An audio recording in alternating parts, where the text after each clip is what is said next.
我想問就係，因為你啱啱話香港係一個相對男女比較平等嘅一個社會嘛，咁其實由細到大你讀書入邊，因為啱啱聽你講話你其實都想陪伴父母養老，即係證明你其實都係一個比較孝順嘅一個咁樣嘅角色啦。咁我相信即係母親喺你成長嘅路上影響係比較大嘅，或者話喺你成長嘅路上，你回憶起身會唔會有一個好鮮明嘅一個角色或者一個例子，就係話有冇一啲女性係對你嘅賦能或者講過嘅嘢，或者係對你做嘅事情，俾到你一個巨大嘅激勵，推動你去到而家呢？因為我會問你一個問題，原因就係因為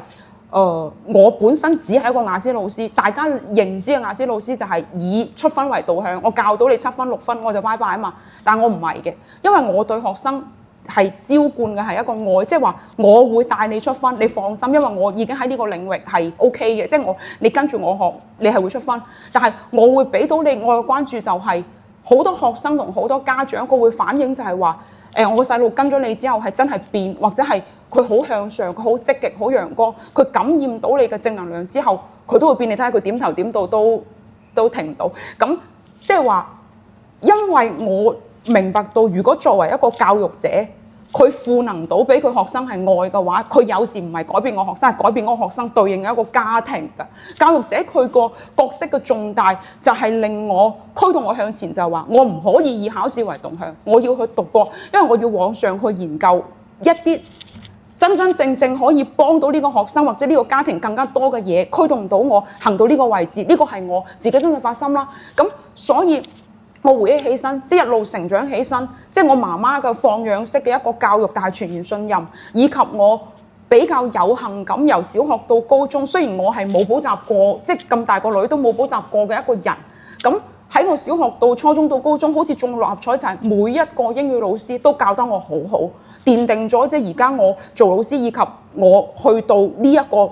方向板塊啦。其實佢哋係有扎扎實實為我賦能，或者係錫我，令到我嚟到而家。我梗係知道憑我自己嘅努力係唔會，即係因為喺我成長嘅路上係人哋會問點解你咁優秀？我話因為我遇上到一啲優秀嘅女性。咁喺 Kevin， 你會唔會話喺你成長嘅路上，其實係會有一啲優秀嘅女性，或者佢哋講過嘅説話係都會為你賦能，令你改變嘅咧？嗱，咁我都總會遇到嘅。嗱，你頭先講其實即係我媽咁一路喺度，即係阿媽一定係一個好重要嘅角色啦，係咪先？係啦。咁我記得就係嗰陣時咧，即係我喺度即係我記得我係即係中學生啦，喺度準備緊即係公開考試咁樣啦。咁我就即係我覺得我自己都算係自動波去到準備考試嗰啲嚟㗎啦。我覺得自己啦，係啦。咁咧，但係咧，佢見到我咁樣咧，其實佢都冇去到逼我或者點樣嘅，係啦。咁我就即係同佢傾啊，點解你又唔會逼我去到讀書嘅咁樣係啦，咁樣跟住佢就話即係冇啊即係見到你都已經係咁大壓力啦，咁樣係啦。咁我都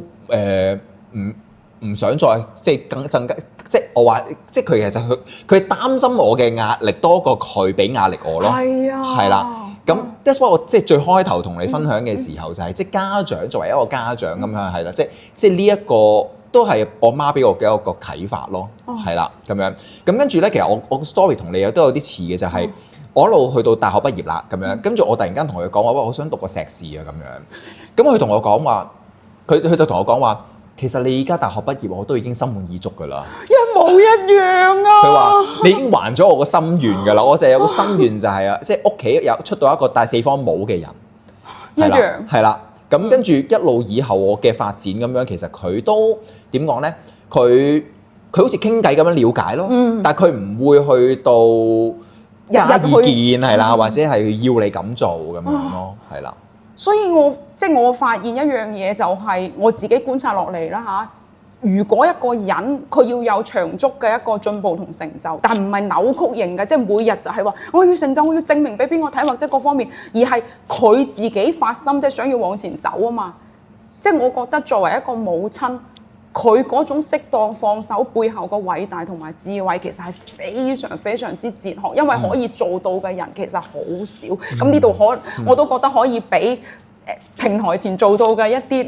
女性或者媽媽啲掌聲咯，真係嘅，因為同埋相信今日你哋聽完我哋兩個分享，都會有一個啟發，就係母親喺教育上佢個第一個功能性嗰部分佢冇得決裂，佢決定咗你點樣對孩子，孩子點樣對嗰個事物嘅睇法，以及佢就係因為佢冇俾佢阿媽逼過啊嘛。佢咪唔會去逼人咯，咁佢唔會逼人嘅時候，佢就會俾出啲建議，就係話你可唔可以冇視住即係做父母係嗰個做施壓者，以及係加大壓力焦慮嘅嗰個來源，佢先會講得出咁樣嘅説話，因為係佢嘅經歷支撐佢有咁樣嘅分享。但係我覺得，因為呢個平台你話係想針對中年女性啦，你想繼續往上走啊嘛，照我目前睇嚟。大家好想了解話點解你一直以嚟有咁嘅成就或者咁叻，我都話唔係我阿媽教噶嘛，而係佢講咗句好哲學嘅説話，就係話：如果你都已經做得好，我仲要日日坐喺你隔離，咁咪等於我唔信任你咯。即係佢係會對所有嘅親戚朋友都咁講，以及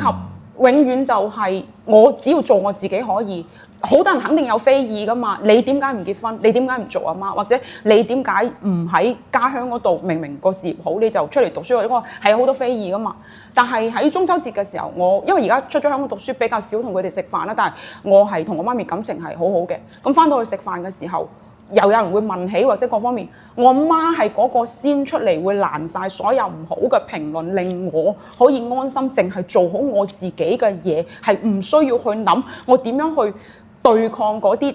即係你明唔明？即係外邊嘅嗰啲唔同嘅一啲聲音。咁我覺得作為一個學者又好，作為一個往上走嘅人，其實多多少少最好還係保持一啲純粹。嗰個純粹唔係話你傻，而係你喺邊個領域度深耕。你係批評或者雜嘅聲音，大家都要聽。但係我自己個人覺得啦嚇，好似佢咁有咁嘅成就，或者我唔算好有成就，但係都唔算太差嘅情況下。其實佢哋內心，你多啲同佢哋交流分享，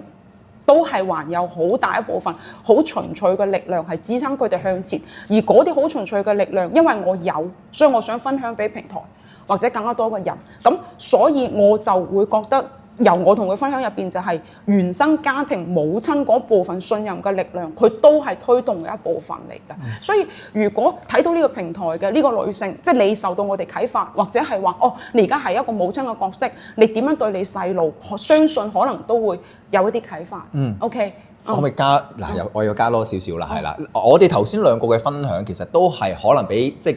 如果再有家長嘅話咧，佢覺得喂，梗係啦，你細個咁自動波。Kevin 都叫做自己都處理好嘅，即係學讀書啦咁樣。咁我自己嘅小朋友我讀唔到書，咁我點咧？係咪啊？即係嗱，呢個係好多父母佢哋自己即係諗緊嘅嘢，或者即係擔心嘅嘢咯。但係我想即係就算嗱，即係坦白講，我家姐就相對嚟講就唔係好唔係叻讀書嘅，佢有叻其他嘅範疇係啦。咁佢個兩個女咧，即係都係佢可能係比較佢都係用一個唔係逼嘅角度嘅，但係佢有陣時都會同我講，佢哋即係可能啊邊個今次考試又唔好啊乜乜咁樣，咁我即係我會覺得咯，就係即係我哋作為即係唔係我哋啦嚇，即係佢作為家長啦，係可以鼓勵咯，係啦，但係又唔係逼嘅。我想講嘅地方就係咧，冇一個人I mean，即係唔係你讀得成書就係成功咯，係啦，即係每一個人有佢自己叻嘅地方噶嘛。譬如我個兒生女咁樣係啦，咁佢唔係讀書最叻嗰啲，但係佢其實畫畫好叻。咁佢冇問題㗎，係啦，即係個人有佢叻嘅地方係啦。咁所以咧，我意思係你唔一定要逼佢做一啲佢唔叻嘅嘢，不如你鼓勵佢，啟發佢做一啲佢叻嘅嘢，而再鼓勵佢啦咁樣咯。